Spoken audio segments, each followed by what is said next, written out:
This is the first of a video series that will take us along the infamous Jax Ale Trail. The Ale Trail will take us to over 8 breweries here in the Jacksonville area with some of the best beer on the First Coast, maybe even the world. Our first stop along the way is the Bold City Brewery.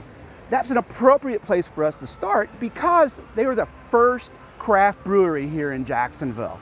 It's a family-run business owned by Bryan and Susan Miller.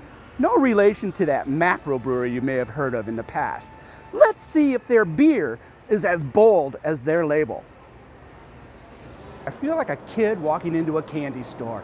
I love coming to breweries and seeing how different places make their beer unique. This is Kevin Miller. How you doing, Kevin? How are you? Hey, Kevin's going to show us around the brewery, kind of show us how Bold City does what they do. So Kevin, why are we standing out here in the weeds? Well, this is pretty much where the process starts here with our wet and dry grain silo. Our dry grain silo is going to store all of our base malt in it, and we'll use that to start the process in our grain mill, which I'll show you in just a minute. And then our wet grain silo is where we store all of our spent grain. It actually pumps out of our mash tun into here, and a farmer comes and picks up our spent grain and uses that to feed his animals. Oh, great. So nothing's wasted. Exactly, yeah. We try and recycle as much as we can, be as environmentally friendly as we can, also help out a local farmer. Wow, that's and great. He helps us out too. It's a nice symbiotic relationship. That's great. So, All right.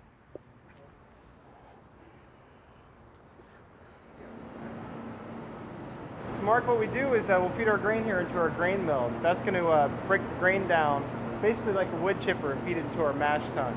So you break it down so that the sugar's more available for fermentation. Yes, exactly. All right.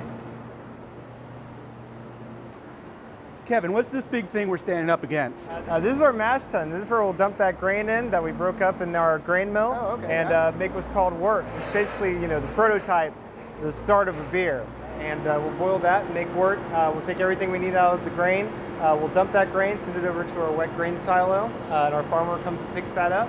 And then we'll move everything over to the brew kettle. That's where we add the hops. All right. And then we'll boil it, and then we send it over here to our fermenters. So the fermenter is the next step. Exactly, yeah. Ah. So this is a fermenter over here. Correct, yep. You can tell a fermenter by the cone-shaped bottom. This is where the yeast will eventually settle. And then we'll pull that out before we transfer it over to our bright. This is the longest part of the process. This is typically where the bottleneck is for breweries. If they're talking about adding capacity, they're talking about adding more fermentation tank space. How long does it normally stay in the fermenter? Typically our beer is about a week. Oh, okay. That's why we do all ales. We don't do any lagers. They take about twice as long. So this thing's full of beer? Yes. Can I have some? Yes. I'm actually going to take you some out of this one over here. Great. All right. And this is our super secret stout, which isn't out yet.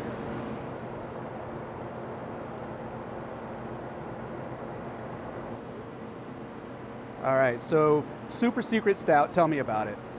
It's a milk stout. It's our winter seasonal. The way we came up with the brand is that we kind of put it on early a couple of years ago, and our customers would kind of get wind of it, you know, and then they come out and say, let me have that, you know, the beer that isn't that really nobody on. knows about, Yeah, it's on the down low. Kind of saying super secret stout, and yeah, that's where it comes from. Well, I'm going to try it.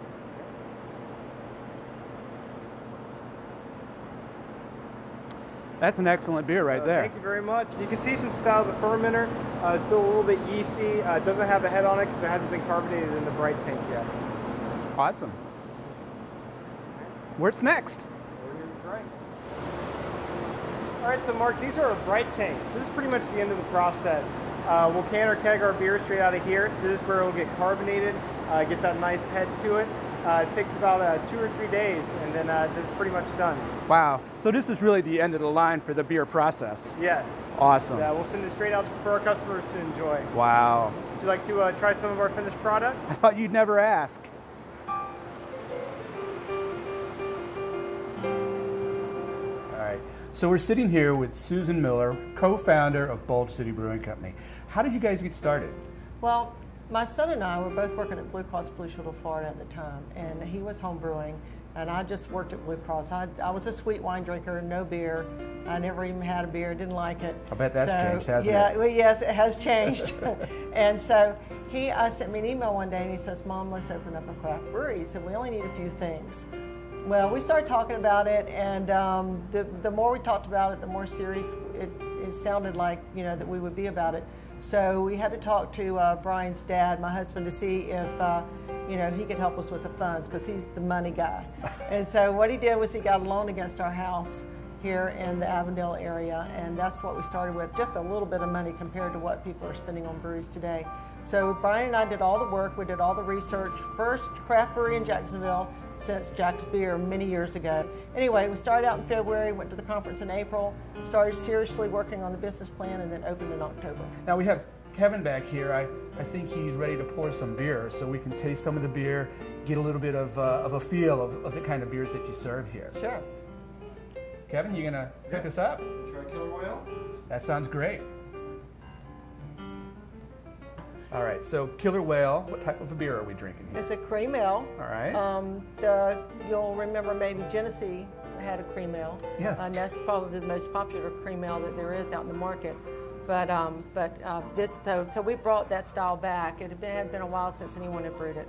Yeah, honestly, before you guys brew it, I had not heard of anybody other than Genesee that had it out. Right. So cream ale, one of my favorites. I drink this quite often when I come here. Yeah, it's my favorite. It's light. It's about 120 calories for 12 ounces. It's right under 4% ABV, so it's something you can drink all day if you want to. It's a hot day beer. Yeah, it's very refreshing. But it's very light, but it still has a lot of flavor. Yes. What else do you have for me back there? Duke's Brown Ale. All right. So, tell me about Duke's. It's named after a dog. It is.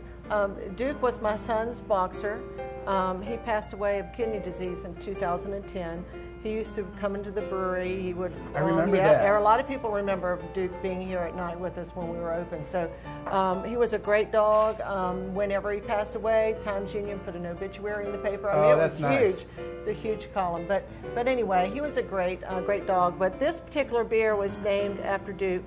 I think the people buy it sometimes just because the tap handle has a boxer on it.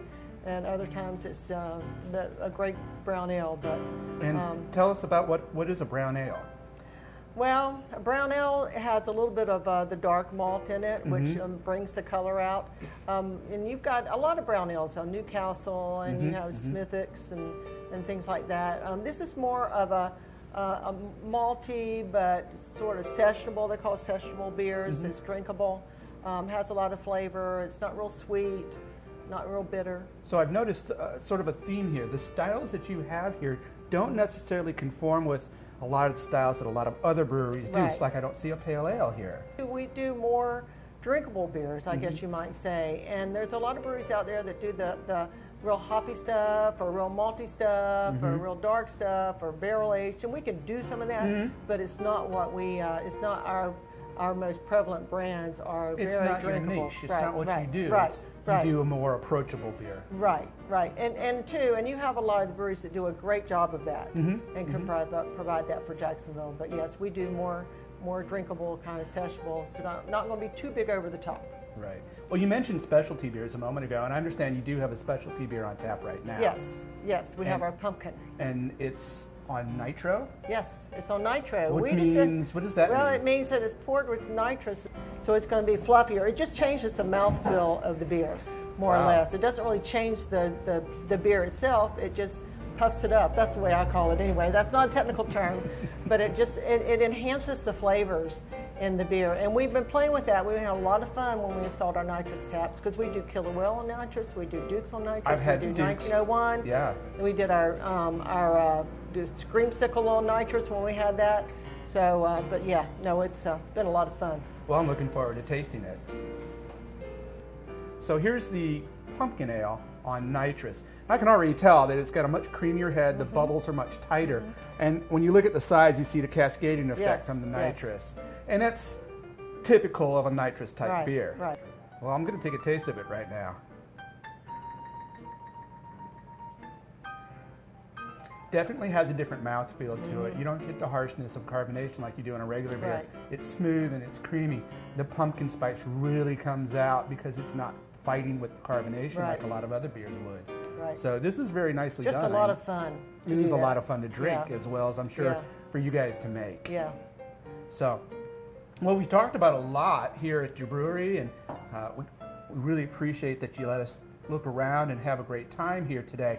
Is there anything else you'd like our viewers to know about Bold City Brewing? Well, one of the things I'd like to say is that Jacksonville, people of Jacksonville, is the reason why we are who we are.